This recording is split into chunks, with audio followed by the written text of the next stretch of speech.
Hello guys. So John chapter 6 verse 35, Jesus said to them, I am the bread of life. Whoever comes to me shall not hunger, and whoever believes in me shall never thirst.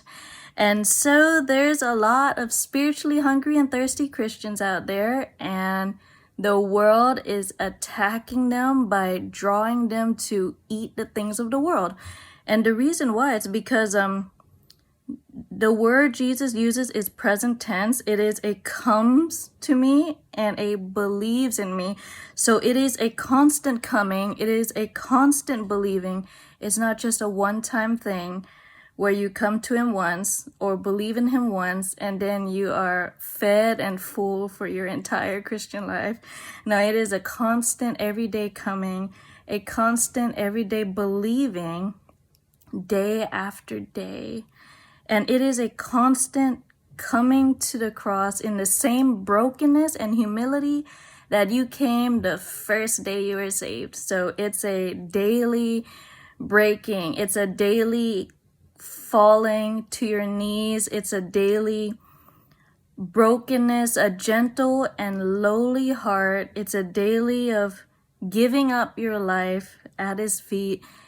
That is a daily thing. It's a daily humility. And I'm telling you, so the devil is really good at imitating stuff, okay? He cannot create, but he could imitate. Like, he deceives, and he deceives by imitation. All right, so the devil has his own Christianity, okay? And he will give you a Christianity without the cross. And I learned that from Benny Hinn. He was like, the devil will try to give you a Christianity without the cross. And that just hit me so hard. I was like, oh my goodness. Because the devil ain't afraid of big, beautiful preaching. He ain't afraid of people casting out demons and all that.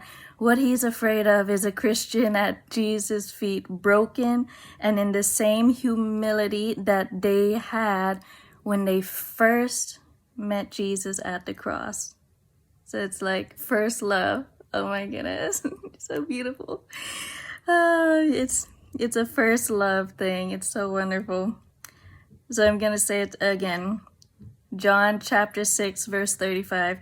Jesus said to them, I am the bread of life. Whoever comes, see, it's a present tense. Whoever comes, not came, whoever comes to me shall not hunger. And whoever believes, not believed, but believes with an S. Whoever believes in me shall never thirst. And so it's a daily coming. It's a daily believing, guys. So don't think it's like I ain't go to Jesus once in my life and I'm done. Nah, the world's gonna try to get you, and they're gonna try to get you good. Whew.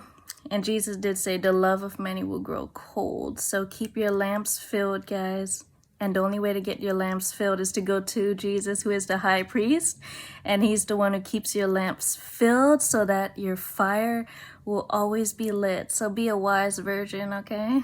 Be a wise virgin, because the moment the bridegroom comes and the doors open, we're going inside. We are going inside. So yeah. Oh, and another cool thing. And if you guys think, I don't want to be humble, I don't want to be humiliated, I don't want to be like that, I don't want to be a doormat. Guys, humility is not a bad thing. Believe me. So, Eric Gilmore would say something like this. So if you're too high, you're dry. So you must become lowly and go under the shade. Like you have a tree and you're out in the sun, you know, you're burning up and you're spiritually dry and hot and thirsty. The only way to go into the shade is if you go under the tree. Oh my goodness, that is so cool. If you ever sat under the shade of a tree, you know what that feels like. It feels refreshing and cool after being out in the sun for a hot day. So yeah, if you go under the shade of the tree, your soul will be spiritually refreshed because you would be going in the shadow of God. And oh my goodness, guys, I'm this just goes on and on.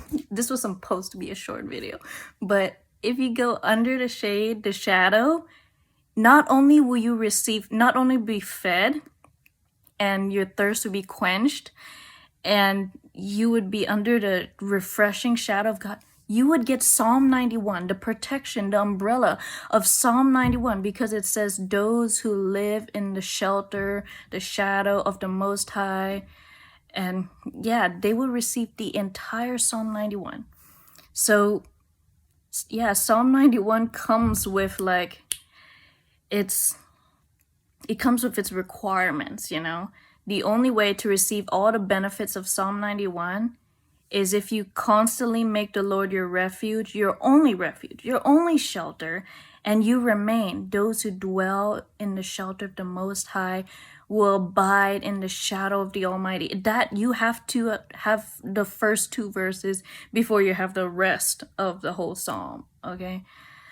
And that I learned from Michael Koulianos.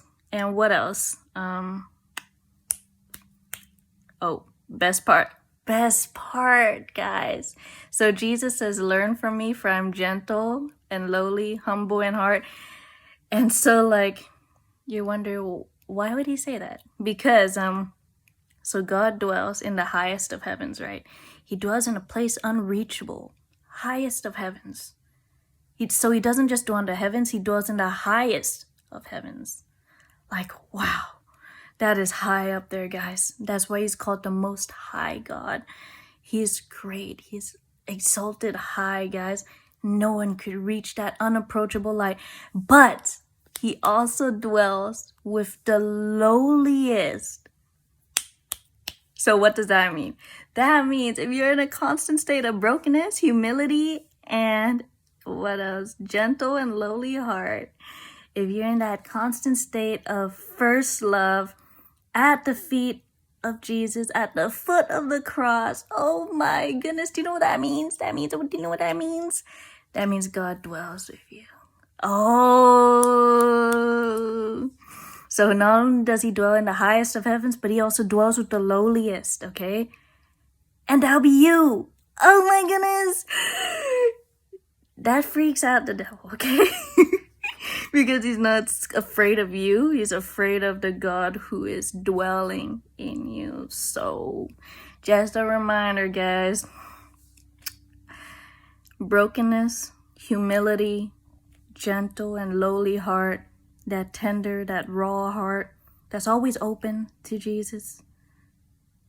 That's where God will dwell, okay? And then you'll never hunger. You'll never thirst.